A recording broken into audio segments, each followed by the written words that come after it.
Hello guys, বরের হাতের বানানো চা খেতে খেতে আজকে আমি তোমাদের শেয়ার করব আমার স্টাইলের বিরিয়ানি রেসিপি। তো এখানে লাল লাল ঝাল ঝাল চিকেনটাকে রান্না করে নিয়েছি, তাও আলু দিয়ে রেগুলার যেভাবে চিকেন রান্না করি। আর এইদিকে বিরিয়ানির ভাতটা আমি রেডি করে নিচ্ছি। এখানে ভাতটার জন্য চালটাকে আমি ভিজিয়ে রেখেছিলাম আধা ঘন্টা আগে, তারপর ভাতটা রেডি করছি। আর এখানে শাহি বিরিয়ানি মশলা আমি ইউজ করেছি। এই যে আমার বরকে দেখো, আমার বর আজকে বিরিয়ানি বানাচ্ছে, পেছনে আমিই বানাচ্ছি, শুধু এসে একটু নেড়ে দিচ্ছে বাস। ভাতটা রেডি কিনা বুঝতে পারি না, আমি ভাত আদেও রেডি বুঝতে পারি না ভাতটা হলেও কি হলো না। ঠিক আছে, হয়ে গেছে মনে হচ্ছে। এবার নামিয়ে দিই। বিরিয়ানির চালটাকে আমি ঠিক 80% সেদ্ধ করেছি, তারপর নামিয়ে নিয়েছি। আর সেদ্ধ করার সময় একটু এলাচ দিয়েছিলাম, তেজপাতা দিয়েছিলাম, আর সামান্য সাদা তেল দিয়েছিলাম। তো বিরিয়ানির ভাত তো রেডি হয়ে গেছে, দিয়ে একদম ঠান্ডা হাওয়ায় দিয়ে দিয়েছিলাম যাতে ভাত না ভাঙে। আর এইদিকে লেয়ারিং করার জন্য আমি কড়াইয়ে লেয়ারিং করব, দম দেবো। সামান্য ঘি মাখিয়ে নিয়েছি, তার উপর দিয়েছি তেজপাতা যাতে ধরে না যায়। আর যে চিকেনটা রান্না করেছিলাম সেই জুসি চিকেনটা আমি প্রথমে দিলাম, তার ওপরে ভাত দিয়ে আবার দেখো বেরেস্তা ভেজে রেখেছিলাম, সেই বেরেস্তা দিয়ে নিয়ে এখানে পরপর যাচ্ছে। সামান্য একটু লবণ দিয়েছি, কেওড়ার জল, গোলাপ জল, আতর আর বিরিয়ানি মশলা দিয়েছি। তো আতরটা কম ইউজ করি, বাড়িতে বানানো বিরিয়ানিতে আতরটা একটু কম ইউজ করলে ভালো হয়, না হলে একটা উগ্র গন্ধ বেরোয়। আর এখানে বিরিয়ানি মশলাটাও বাড়িতে বানানো যায়, একটু খাটনি আছে, ওর জন্য কিনে নিয়ে এসেছি। বিরিয়ানি মশলা কী কী দিয়ে বানাতে হয় তোমরা তো এখন অনেকেই জেনে গেছো সোশ্যাল মিডিয়ার মাধ্যমে। আর এখানে ওপর থেকে আমি আলুগুলো দিয়ে দিচ্ছি, আলু মনে হয় নিচেও দিয়েছি, ভিডিও দেখতে হবে।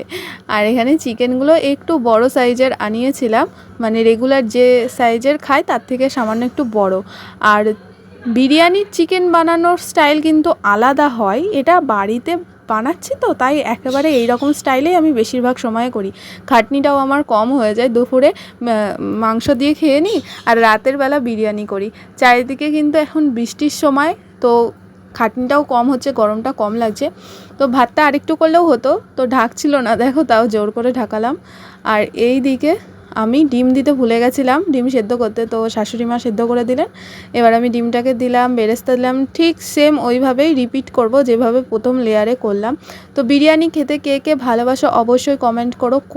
কী বিরিয়ানি খেতে ভালোবাসো, চিকেন, মাটন, না আন্ডা বিরিয়ানি, না আলু বিরিয়ানি? আমি তো চিকেন বিরিয়ানি খেতে খুব ভালোবাসি, তো সেটাই বানিয়ে দিলাম। বর বাড়ির সবাই ছিল, খুব মজা করেছিলাম সেদিনকে।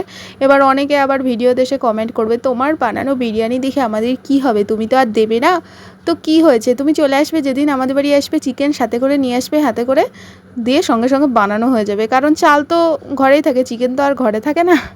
তো লাস্টে আমি ওপর থেকে ঘি ছড়িয়ে দিলাম, ঘিটাও খুব যে বেশি দিয়েছি তা না, সামান্য দিয়েছি। আর সাইড দিয়ে যাতে হাওয়া বেরিয়ে না যায় ওর জন্য আমি এই দেখো আটা দিয়ে সিল করে দিয়েছিলাম। আটা আমার মানে শাশুড়ি মা মেখে দিয়েছিলেন। আর এই দেখো বিরিয়ানিটার লুকটা। আমি এটাকে না প্রথমে 2 মিনিট জোরে জাল দিয়ে, তারপর মোটামুটি 18 মিনিট মতন হালকা জাল রেখেছি, মানে 20 মিনিট মতন দম দিয়েছি। তো এই দেখো বিরিয়ানিটা কত সুন্দর হয়েছে, ঝরঝরেও হয়েছে, আবার নিচের দিকে জুসিও আছে। তো এই স্টাইলে বিরিয়ানি আমি কার কাছ থেকে বানানো শিখেছি বলো তো? আমি আমার মায়ের কাছ থেকে বানানো শিখেছি। মানে দোকানের বিরিয়ানি ফেল করবে, এর কাছে টেস্টটা এত সুন্দর হয়। তো এখানে গরম মশলার গুঁড়ো তোমরা অবশ্যই ইউজ করবে, গুঁড়োর থেকে বেশি ভালো হবে গরম মশলা বাটা। তো আমি গরম মশলা গুঁড়ো ইউজ করেছিলাম, তো আমি তোমাদের বলবো যে গরম মশলা বাটা ইউজ করবে, উপর থেকে দিয়ে দেবে, ওতে আরও টেস্ট আরও ভালো বাড়ায়। তো এই দেখো আমাদের চিকেন বিরিয়ানি রেডি। তো তোমাদের রেসিপিটা কেমন লাগলো অবশ্যই জানিও তোমরা। এবার সার্ভ করে দেবো। প্রথমে শ্বশুরকে দিয়ে দিলাম, শ্বশুরমশাইকে, তারপরে এই যে বরের থালা সাজিয়ে দিয়েছি। শ্বশুরমশাই বেশি খাবেন না, অল্প খাবেন, তাই ওই থালাতে দিয়েছি। আর আমরা এই যে বড় বড় থালায় নিয়েছি, ওইটা বর খাবে আর এটা আমি খাবো। তো গাইস টাটা, আমার রেসিপি আজকে শেষ হলো। ভালো লাগলে লাইক করো।